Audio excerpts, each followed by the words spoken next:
Hey guys, welcome back to another episode of the Music Den. I'm your host, Armando Venditti. Hoping you guys are having a fantastic day as Jim enjoys his coffee, as I am as well. And Ken is drinking, well, I don't know what Ken is drinking. It's in a big cup, but I have no idea. Ladies and gentlemen, we are back with album anniversaries. Today we are taking a look back at and celebrating and acknowledging albums that came out in August of 1975. We have three to talk about, and I usually start these episodes with introducing my co-hosts and cohorts, but they've been on the channel so much you know who they are, and we've been having a wonderful chat prior to taping. So we're just gonna jump in, and we are going to be looking at one album from 1975. The first one we're looking at is Rod Stewart, Atlantic Crossing, released August 15th, 1975. His first recording for Warner Brothers Records in North America, released through Warner Brothers in North America and through Riva Records in the UK. Riva Records also had John Cougar Mellencamp on the roster. The album was recorded from April to June of 1975 with a playing time of 44 minutes and 27 seconds. Now, upon release, Atlantic Crossing reached number 9 in the US, number 1 in the UK, and number 21 in the Canadian charts. Produced by Tom Dowd. I will stop talking right now and pass the mic over to Jim, and he can give his thoughts on Atlantic Crossing. I'm going to try to tiptoe around here because I don't want to steal what I think Ken has to share. Um, Atlantic Crossing, the gist of this whole album is definitely in the title. Rod wants to break through in America. Rod wants an American producer. He wants a hit, American record sound, and for some reason he goes with Tom Dowd. Um, you know, Tom Dowd, great producer. Muscle Shoals, the Allman Brothers records. I mean, there's some epic stuff there, but not necessarily a hit maker. Um, Although he, was a great producer, and I think Tom and Rod had to kind of find the right feeling for each other in the deluxe edition of Atlantic Crossing that came out. There's a second disc that has um, a bunch of recordings that were attempted with the Muscle Shoals band, which, if memory serves, is like Duck Dunn on bass, Yeah, it's maybe Steve Cropper on guitar, yeah. um, and those tracks, while they're interesting, they're not official canon to the Atlantic Crossing release, and it kind of shows him trying to find his way on what kind of sound he wants. So Atlantic Crossing, August 75, apparently is the sound that Rod wants, which is too darn bad. Because, this is not your every picture tells a story Rod, which is this amazing amalgam of rock and folk, um, with just this killer band, which essentially the Faces was the backing band on that, right, Ken? Yes. Um, so anything trying to compare to every picture tells a story just kind of pales in comparison in Rod's catalog. But, so this is pop Rod Mach 1, and it's not bad, but it's not really great. I mean, the album is split in two, so you get side one that's kind of more of the rockin' tracks. It's a fa I say it's with quotes. Yeah, it's split up into fast side, slow side, or vice versa, depending on. Yeah. Um, the cover of Dobie Gray's song "Drift Away," you know, I can give it like a 7 out of 10. There's side two for me is kind of where the few gems of this album lay. I don't want to talk about it. That's a 10 out of 10 song. I just think it's absolutely gorgeous. I mean, the Everything But the Girl cover version is an 11 out of 10, but just the way the whole song is structured melodically and the way this is arranged and whatnot, I just think it's very, very well done. A little syrupy, a little schlocky, but I think it kind of works for this song. And Ken's mileage apparently varies. It's not the spotlight. The next song is, yeah, I'll give it like a 9. But you really, the rest of this album kind of falls into like categories of the sevens, for me, 7 out of 10. It's just not that great. And like I said, it it it it pales in comparison to Every Picture Tells a Story. Um, Obviously, Rod the Mod would end up, conquering the world when people think he's sexy, but this is before that, and again, it's kind of a swing and a miss, except for the I don't want to talk about it. It's a fairly unremarkable record for me. Um, it Okay, does kind of sound of its time, but yeah, that's I'm gonna leave the rest to my good friend Mr. Cheshire to kind of opine. fair enough. Ken. Well, thank you. Jim, I have very little to object Respect to for what me? you're saying. Ooh, Atlantic Crossing, also known as The Fall of Rod. I think it was probably a good idea to bring in Tom Dowd. He is an exceptional um, he's an exceptional producer. As far as making hits, personally, I don't care. Everything I've heard him produce is just I've loved. And this album goes to show that more often than not, my tastes don't run parallel to what's popular because I just love the records before this one. Um, of course, with Tom Dowden, he's going for a more polished sound. He dumped Ronnie Wood and the other musicians. And the whole Faces vibe was part of what was so good about that period.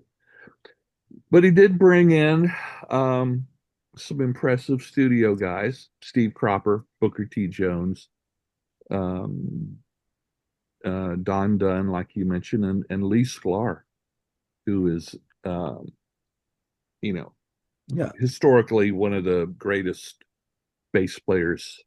around. Um, Yeah. and of course, Oh yeah, and yeah. of course, the Memphis Horns aren't anything to sneeze at either. Um, the highlights of this album, um, I do like All in the Name of Rock and Roll. It's got a nice little riff to it. Um, it doesn't go past a 7, but that's higher than most of the other songs off this album. I like Stone Cold Sober. I would like to have heard those backed up by the Faces. I think they Yeah, would that have, would have been Oh, good. sure. especially Stone Cold Sober. I hate Drift Away. You said a little bit syrupy. Mm, yeah, Well, it's I was right in the talking syrup. about I don't want to talk about it Oh, okay. Yeah, specifically. yeah. I don't care for it. This Old Heart of Mine is a big yawn for me. I know Sailing is very popular, but it has not weathered the decades for me.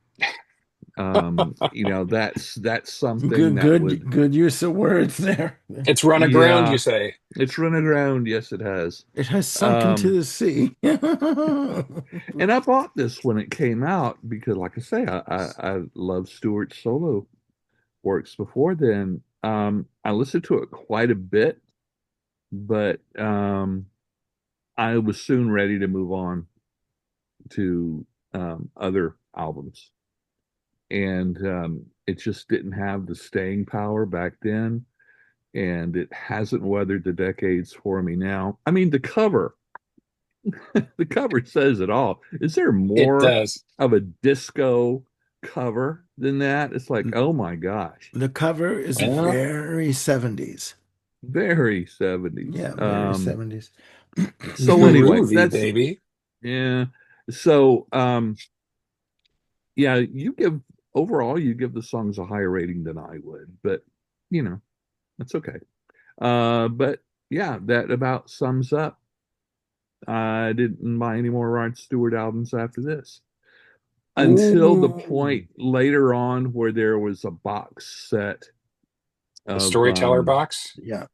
no, it was a different one. It was just those first all the it it focused on all the albums before this point, Oh, or so at like the least Mercury Faces yeah, albums. like the Mercury years, yeah, Okay. something like Yeah. that. And even then I think it still had like sailing on it or whatever. But yeah, give me the early stuff. Give me the Ronnie Wood, with the acoustic 12 string and the mandolin and Yeah. all of that. It was just still it's just timeless for me. Yeah. Enough said. Mm. No, no, very well put. I have this album. I bought it. Imagine me going on a bit of a shopping spree. Now, I can't. It now, just boggles the mind. I know. Um, I need help, ladies and gentlemen. Um, I I bought this on vinyl a few years ago. How can I put this diplomatically?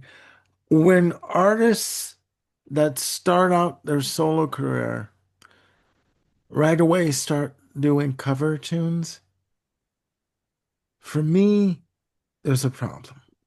Um, Not that they're bad that he doesn't, but why are you or like this is you basically it's a new record deal. You've put the faces behind you kind of thing. You've moved on from the faces.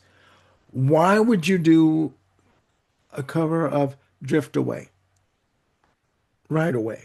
Do you know what I mean? And like on basically on your first solo album kind of thing. Like for a new record coming, it just doesn't sit well with me. Like, I'll bet you some executive said that'll be a hit. You do that, yes, Rod. yes, You I put know, it on the yes. record.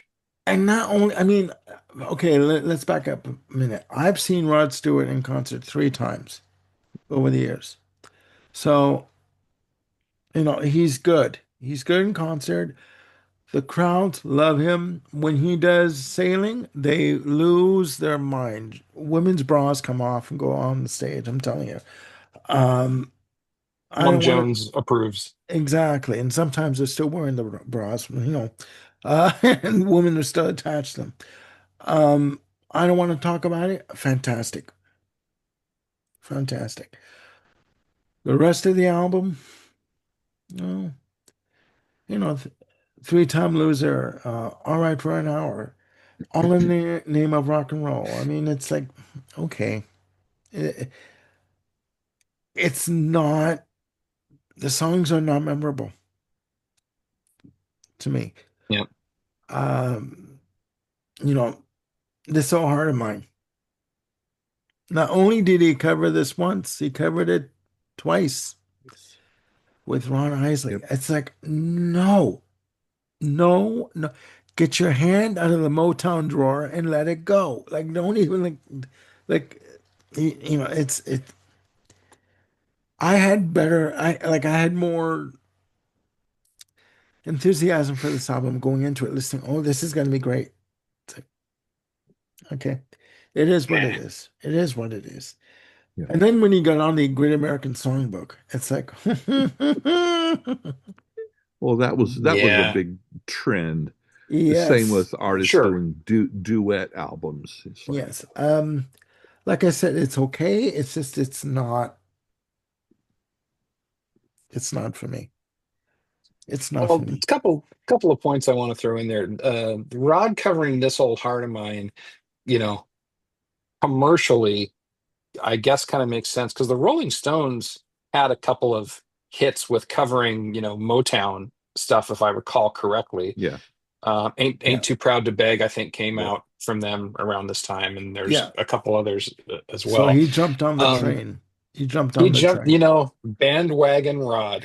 Um, all in the name of rock and roll and Stone Cold Sober from side one. I get what you're saying, Ken, that it would have been great to hear like the Faces, backing up Yeah, those tunes. yeah, As definitely. they are right now, it just kind of sounds like turn the crank, generic rock and roll, want a hit. I mean, Sure, the songs are just kind of stupid, sure. to my ears as songs go. But if you had the right backing band who could bring like an energy and a fire to it, it would redeem it. But Yeah. Yeah, no.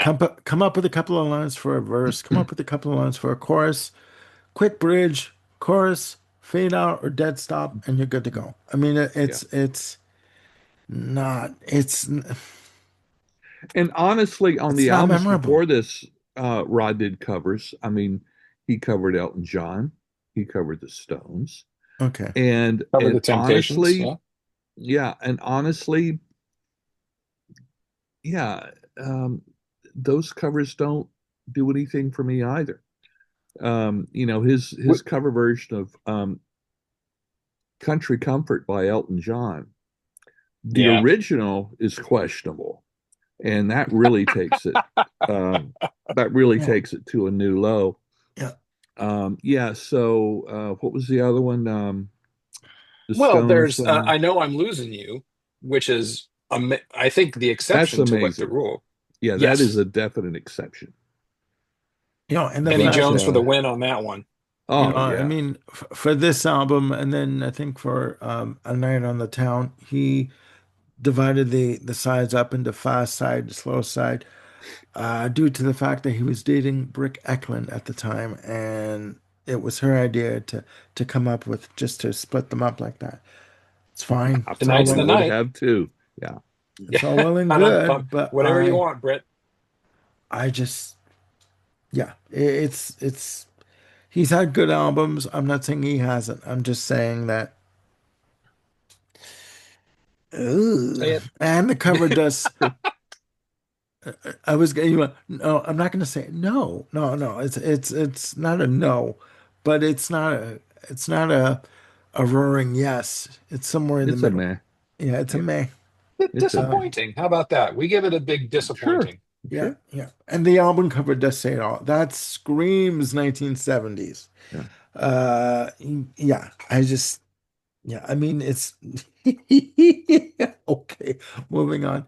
Our next album on the list we're going to talk about from one extreme to To another. the We other. have Bruce Springsteen, Born to Run, released August 25th, 1975, recorded between January of 74 to July of 75. Produced by Bruce Springsteen, Mike Appel, and John Landau, with a playing time of 39 minutes and 23 seconds. And man, what a 39 minutes and 23 seconds. Hello. But I will get into that in a minute. Jim, your views on Born to Run. Born to Run is practically perfect. Practically. Uh, every song on here is a 10 for me, except for Except Night. Except for Night. To me, that's a 9. But that is the only blemish on this record to me. I mean, it's one of those albums that the more I listen to it, the older I get, the more I appreciate what has come from it. Just the drive and the energy and even kind of the emotional maturity that Bruce had in his songwriting back then. I mean, it's just freaking amazing. We recently covered Born to Run on the Killer B-Sides series, where I postulated that side two is perfect, and dang it, it is. Um, I yeah, I could just the desire to just Calm the down, and desire just to just kind of spew about every track is very strong. well, spew. Go ahead. No, I'm gonna hold back. I listen to myself enough as it is, so I'm just gonna give two quick comments. Thunder Road is um it's frankly it's an 11 out of 10, you know. Like a vision, she dances on the porch while the radio plays. My God, that is just such a beautiful line. Um, Backstreets, you know, talk about, you know, torn up friendships and, um, you know, it's like, is my life going wrong? It's just another titan of a track. Um, And and that's not comment, even getting to side two, which I say is perfect. So, just a comment. If you as an individual are questioning in a song, is it, or a character, like, is your life going wrong? Odds are it probably is. So I mean, you're like, yeah. So I'm just saying. All right, no, go ahead. My no, fault. that's again, I could just go on and on and on, but I'm gonna defer to my friends here. Again, practically perfect. You know, if a 10 is perfect, I did the math. This is a 9.875. I did the math. There we go. Was this Okay. your entry into Springsteen? It was not the first Springsteen album I bought. That was The River. But certainly from like a radio standpoint, I'm pretty sure that Born to Run, you know, is the first Bruce song I remember hearing on the radio. Um, I worked backwards from the river and Nebraska, and I think I ended up getting Born to Run and Darkness on the Edge of Town at the same time. Um, but yeah, I mean, Okay. I was only 10, you know, when Born to Run came out, and I was still kind of listening to AM radio at that time. I know, I'm a young pup compared to you, Grandpa. Um, so you know, there I'm wasn't a younger lot of than Bruce you. airplay going on AM radio. Yes, yes, I know you were 5. Um, so And anyway, did I answer your question, Ken? You Yes, did. You thank you. did. You did. Okay. It gets only better from here, folks. Okay, Ken, go Yeah. ahead. Go ahead, Ken. Got a bluer show at 10 p.m. Okay, That's right. Tip so your waitress. Stay Born to tuned. Run um, is a very, very important album of my teens. Um, I think I've told the story on this channel before, so I'll spare you now. This album took 18 months to record, and it was worth every single minute of it. To me, this is a perfect album. We've talked about Jim and I. We've talked about Night Before and how that is keeps it from being perfect. It may not be the best track on the album, but I still love it. I mean, this album as a whole entity is just, I wouldn't take a single song from it. And the combination of Born to Run and Darkness on the Edge of Town, to me, for me, it's the epitome of his catalog. After The this, epitome, if you will. the epitome, and Yeah, when and I do really like the river, but that's when he started venturing away from the New Jersey adolescent coming of age um, theme into starting heading into the Americana. And I still miss this period. And it could just be that, he could not have maintained the quality and just started repeating himself with these themes. And this is a fantastic album, and this is before Steve Van Zandt joined the band, Little officially, yeah. Steven. And so all of this blazing guitar work is Springsteen himself. Later on, and especially on stage, he would delegate a lot of the guitar solo, you know, to his supporting, guitarist, because it's hard to do both at the same time in singing. Also, he brought in the Brecker brothers and David Sanborn That's right. on tracks on this, to really and and this is one of those albums where the artist was very, very specific in what he wanted. And um and he, track, re-record track after track and just to get it just right. This is one of those albums that has the best opener and closer on both sides of the album that there has ever been. Um, it's epic in scope and incredibly cinematic. Um, I mean, if there's such a thing as film and sound only, this is it. This paints a Yep. picture that I found was very romantic at the time because I lived in the boonies of the South, and so this was alien to me. And I couldn't imagine. I didn't even know what New York and New Jersey was like back then. Um, so this is very romantic, and this and Darkness, but especially this. He wrote most of the songs on this album on the piano instead of the guitar, and You can hear uh, that. Yeah. and you can hear it very clearly. And that's one thing that I like about it. I love the prominence of the piano stuff on here. It takes things to a whole different level and frees up the guitar for those incredible guitar licks and solos and the saxophone solos and all of that. Yeah. Yeah. Um, this is a very special album. This and Darkness on the Edge of Town, incredibly special albums. I was blessed to be able to buy both of the box sets when they came out. I have I them too. tre I treasure those puppies. Oh yeah. Those are like Armando, you got your dogs. These albums are my kids. And it's just Okay. yeah. Anyway, I've yeah. I mean, if we ever go into a deep dive video on this, you got to set aside 2 hours for me You know just what? to ruminate. You know what? You just came up with another idea. That's what we're gonna do. We're gonna do a deep dive into Bruce Springsteen's Born to Run. That's Wow. on the books officially and on video right now.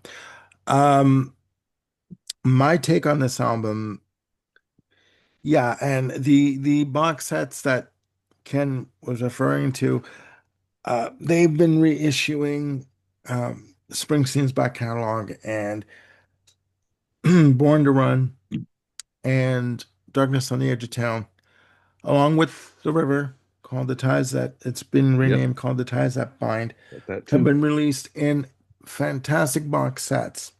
And just a little side note, what makes these sets so wonderful is you get I was gonna say okay, a shitload of unreleased recorded material, and we're not talking demos, we're not talking like 10th generation that were done like from the back row of a theater on a mini cassette recorder. We're talking fully written, fledged, produced, engineered tracks that are just wonderful. And they're also what's also included are concerts on DVDs of concerts that were shot from like the second row of the venue that they were in, and their pro shot, their sound is amazing. So if you're lucky enough to get these a few years after that they've been released and get them for a good price, enjoy. Yeah, Now, my take on this album, uh, fan fucking tastic. No word of a lie. Uh, you know, the lead off track, Thunder Road, the screen door slams, Mary J. sways, like a vision, she dances across the porch as the radio plays. He has an ability, Springsteen, to paint vivid pictures in your mind with his lyrics. People talk about Bob Dylan being able to do that. Springsteen does that 10 bloody fold. yep, You are put in the mindset of an individual for this song in particular that is at a crossroads in his mind, emotionally in his life, with the person he's involved with in the relationship with. And he's just saying, don't turn me away. I need to be with you. I don't want to face myself alone. I can't do it anymore. I need you to be with me right now. Please. You're pulled in. You are pulled in to that situation, right? And pretty much every song is like that on this album. I mean, um, I'm not going to go into every single song, but I mean, this album does have a fantastic opener and a fantastic closer. Jungle Land, 9 minutes and 34 seconds. Like, are you freaking kidding me here? Like, you know, I just have on my notes, beautiful strings, great organ, dramatic piano chord stabs, in quotes as I call them, dramatic sweeping piano passages. Just, yes, this album is pretty much piano driven, and it's all the better for it. It's just a fantastic album from start to finish. Born to Run, the title track, classic. Still played on rock radio today. It is amazing. It is amazing. Uh, definite improvement from the previous album we talked about, but not even in the same ballpark. But there are certain albums you hear these music critics talk about, albums that are rites of passage. Everyone talks about A Night at the Opera being a rite of passage for teenagers for rock music. Um, Crime of the Century, you know, Dark Side of the Moon. Born to Run is another album that is a rite of passage for anyone that wants to get into heartland rock, Americana rock, or just heartfelt music. This album is for you, hands down. So, enough of my going off on this album, going on about this album. It is Can simply I throw wonderful. two more things in Sure, there go before ahead. we move on? Go ahead. Um, Ken brought up the very pertinent point that a lot of this was composed on piano. Um, and one of the things I want to call out, just kind of thinking of that, is that on Live 75, 85, the version of Thunder Road on there is, how Bruce opened his shows in 75, which is just him, Roy Bittan on piano, and then Danny Federici at the end with his little, glockenspiel type thing. And it's just this beautiful, piano driven version of Thunder Road, which, kind of takes the power and the fury out of the end of the song, but in kind of slowing the tempo down and bringing the arrangement, making it so simple, I think kind of ups the power, the emotional heft of the song. Um, Yeah, I much prefer the live 75 version than I do to, kind of the album version of Thunder Road. But again, it's already a 10 on the album. 75, 85 just takes it to an 11. Um, the other thing I'll say is like Jungle Land, that's probably the song that's got like the closest DNA to Springsteen's earlier two albums, mostly because it's like, yes. you know, somewhere between, greasy Jersey rock and prog. But it's kind of self-edited a bit more, and it's not as overly sprawling, which is, Bruce's songs could be on those first two albums. I think Yeah, Jungle Land is the last of those big big sprawling epics, but it works, mate. It really, really works. yeah, yeah. And I'm also just gonna say, in hearing Born to Run, I can hear jumping ahead a couple of years and hearing Bat Out of Hell. I can hear Springsteen's influence on this album in terms of the arrangements of the music, not just because Max Weinberg and Roy Bittan play on the album, but I can tell that Steinman was a Springsteen fan. And with songs like Thunder Road and Jungle Land, it's talking to these songs are talking about individuals who at some point in their lives, for one reason or another, are at crossroads, and they're figuring out how to deal with it one way or another. Sometimes the results are good and sometimes not so good. But the evidence is there. I mean, this is what I'm hearing from my untrained amateurish ears in terms of the musical influences. Well, my last comments before we move on is one of the big strengths of the E Street Band, and it particularly shows up on this album, is that they had two keyboard players. They had a pianist and an organist, and of course they would move on after this to incorporate the uh, synthesizers and stuff. But man, yeah, when you got a fantastic pianist and a fantastic keyboard that's playing organ, that really expands the sound of this band to to an orchestral level. Also, Jungle Land to me is a first cousin to Billy Joel's Miami Scene Light Goes Out on Broadway. Okay. Okay. Sprawling, visionary epics. Um, yeah, and this is Springsteen doing what he does best, is that he's telling a story. He Yeah. actually is not just saying, Norma Sue, I love you. He is creating characters Norma Sue? and Okay. and he's creating characters, many of them based on real life people. But and that's just it. The subjects, the character of his songs are so identifiable and relatable. But Hmm. yeah, okay, that's it. If you All don't right. know Born to Run, go listen to it All right. Do yourself a favor. All right. Definitely. Definitely do yourself a favor. and play it loud and do your neighbors a favor.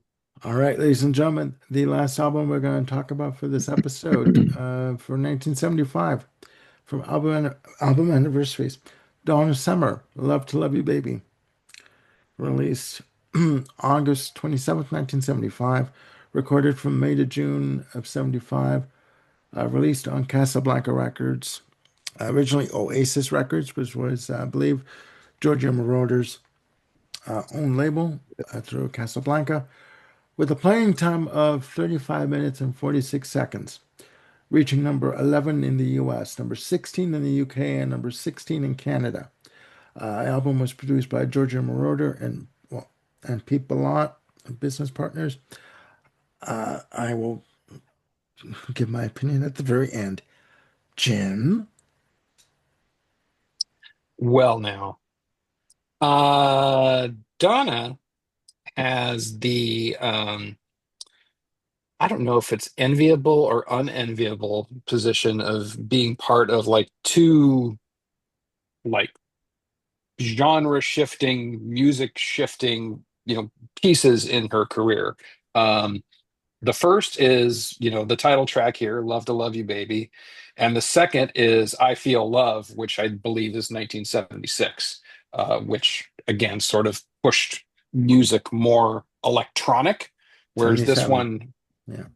yeah, whereas this just kind of cemented disco as a thing which will be reckoned with. Um, Having said that, listening to side one, of which the interminable 17 minutes of it is all Love to Love You Baby, um, this is just kind of anemic, disco, ungroovy rhythm and blues. I mean, the nascent materials of disco are definitely here, but it's just kind of all right. Would you be done with yourself already? See what I did there? Um, it's hooky for sure, you know, um, and of course you know, it's a hit because of the vocal stylings of Miss Summer, shall we say? But the other thing that I'll say about this is, catch me if I'm wrong, guys, but Does section two of this song seem to be overly inspired by the OJ's For the Love of Money with that bass hook? I mean, I just heard that and I'm like, I've heard this Could Possibly, yeah. before. could be, You could be, thieves. Could be. Yeah. could be. So uh, yeah, I mean, I was glad when this track was over. If I wanted to listen to disco for 17 minutes, I would pick some other song for darn sure. But I get, you certainly can't deny that this sort of helped kickstart an entire movement. Um, Side two is pretty much all forgettable, to me. Pandora's Box, which is the penultimate track on the record, has kind of a bit of a gospel lilt to it, which at least gives the side some color and variety and something that makes it distinctive other than just sort of the bland whitewash of, like I said, ungroovy R&B. Um, you know, um, Love to Love You Baby is an important record, but certainly not in the same way Born to Run is an important record. Um, uh, it just doesn't have staying power. I mean, definitely, it's a line in the sand of, okay, music is now going to begin to change even more. I mean, it kind of started with Rock the Boat and things like that, but now it's really going to cook. Um, but overall, it's just sort of listening to this album was an academic exercise, um, more than a pleasurable exercise, despite what Miss Summer and Mr. Moroder would have you believe from side one. And I'm going to leave it at that. All right, Catton, your opinion of Love to Love You, Baby? The pairing of Donna Summer and Giorgio Moroder was perfect. Moroder doesn't, outside of the industry, I don't think he gets enough credit for his production. I wasn't aware of that name until he worked with David Bowie, and so now looking back at music and looking at details of albums, because back in the day, our only reference were reading the album notes, to find out who was producing. We didn't have the internets. But anyway, I agree with everything Jim said, and I think the title track is interesting, but the 45 edit is enough for me, rather than the whole thing. But Yeah, it's interesting from an academic standpoint. The thing about the title track is it doesn't really represent what Donna could do vocally. Throughout that you had of course, the famous moaning and stuff, but even when she was singing, it was kind of like in a little Betty Boop voice. hmm But she has a powerhouse voice. Um, Side two, even though it's forgettable, does show off some of her vocal strengths. I do enjoy Whispering Waves. I thought that was a fairly good track, but I was glad to see that not everything on side two was particularly disco like the title track was. hmm So, but there again, this was right at the beginning of that movement in '75, and um, so Donna Summer, we didn't have discotheques and stuff in the country boonies of North Florida, but when it came out, I actually bought the album Bad Girls. That I did double album too. she put out, that's got some good stuff on it. It still is in within that genre, but the songwriting I think is just exceptional. It might have made a better single album, uh but yeah, it's uh the title track, like I said, for me the 45 is good enough, but it's not so much of how um well the album sold, but the role that it played within the development of music in the mid 70s. Okay, fair enough. Yeah, I grew up with this stuff. I mean, I had three older sisters who bought Sisters. albums and they bought the Donna Summer albums. I will say that this is the first of three albums where one side contained one extended piece. There was Love to Love You Baby, a love trilogy, and I Remember Yesterday, which contained the single I Feel Love, which was the last song in the album. But the just I don't know if people out there know the story, but they cut an acetate single of Love to Love You Baby, and um, Neil Bogart had a party at his house, and they were playing the song. So they kept repeating it because people loved the song. So they called Giorgio Moroder in Germany and said, "You gotta extend this. You gotta make this at least like 17, like 20 minutes long, you know." So he went back in the studio and cut this, did the extended version. Yeah, it's not it, out of all the other extended pieces that they've done for their albums, Try Me, I Know We Can Make It, I Remember Yesterday, uh, this is the least memorable. I'm sorry, it's not memorable for me. It's not, no, no. Yeah. And if they had taken side two and used some of the other singles that were released in Europe because different territories had different track listings for side two. Had they Hmm. used The Hostage for side two, Virgin Mary for side two, instead of Need a Man Blues and Pandora's Box. I mean, and I don't know. I don't want to know about Pandora and her box. I really don't want to know about that. Um, it, it, it just would have made it more interesting for me to listen to. Um, yeah, I like Yeah. Donna. I like Donna Summer. I think she's versatile in her vocal delivery and what she can do. I just think that this album, it was a big hit. It was a Sure, big hit, sure. and through this hit, Sure.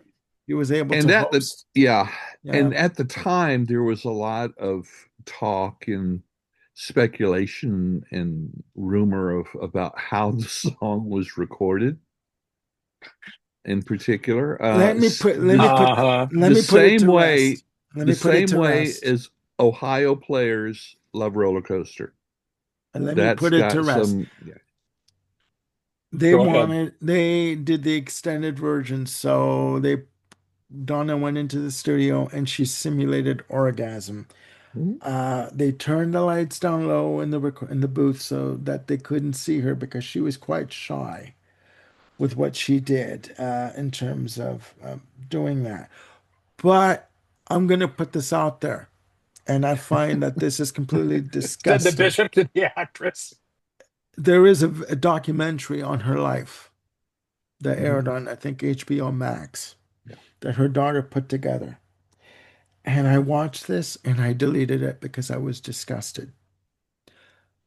There was a scene where you had her, Donna Summer, sitting on Bruce Saldano's lap, and they started making out. But she started literally licking his lips, literally running her tongue over his lips, being very Hmm. aggressive. I deleted it because I was disgusted with what I saw. Number one, that's a private moment. The person kept taping it. It was a private moment. And then the daughter included it in the documentary. Why in the hell would you do that? It's a private moment. It was not meant to be aired at all. And you stupid bitch, put it in the video. All right. Wow. Now, I'm not a prude by any stretch of the imagination, but that was a private moment between your mother and your father. Let it go. You stupid bitch. Done. I just getting back to this album. It's good for what it is. It's not my favorite. Yep. I much prefer a Love Trilogy and I Remember Yesterday. Yep. But yeah, this was a major hit for her. It put Yep. her on the map. It gave her the title of Queen of Disco by 76. That's what she was labeled as. But I think it's a weak album overall. So, anyways, there you have it, ladies and gentlemen.